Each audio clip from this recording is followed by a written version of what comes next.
le néré, le baobab, le karité. Autant de plantes africaines aux multiples vertus, utilisées depuis des siècles pour l'alimentation, les soins et même les rituels culturels. Ces espèces souvent sauvages sont aujourd'hui menacées par la déforestation et le changement climatique.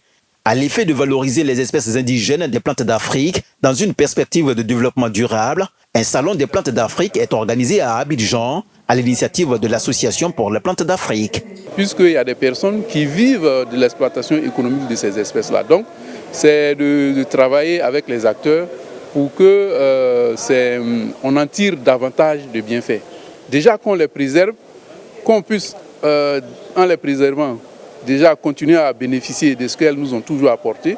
Et puis qu'on voit dans quelle mesure on peut davantage en bénéficier. Ce premier salon des plantes d'Afrique qui vise également à mettre en valeur cette flore unique et à encourager une gestion durable de ces ressources a réuni experts, chercheurs et passionnés. Les premiers colons, par exemple, se sont étonnés de savoir que ce que nous mangions n'était pas très riche en minéraux, etc. Mais ils ne constataient pas de signes de malnutrition. Mais justement parce que les plantes, par exemple, qui poussaient de façon naturelle, pouvaient offrir des éléments nutritifs qui complétaient cet aliment-là riche en féculents. Donc vous voyez que si ces plantes-là se raréfient, on a des problèmes tant en santé que même pour la nutrition. Cet événement met aussi en avant des plantes méconnues révélant leur potentiel économique et thérapeutique.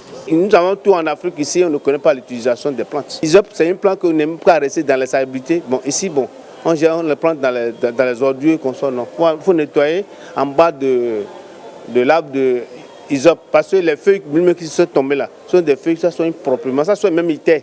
Tout ça c'est du naturel. Ça veut dire que préservons vraiment nos plantes. C'est très important parce que ça guérit. Ça guérit. Nous sommes là. Même pour nos médicaments aussi, on a l'impression qu'il y a des problèmes d'yeux. Il y a des plantes pour soigner les yeux. Il y a des plantes pour soigner les problèmes d'oreille. Donc tout ce qui est mot.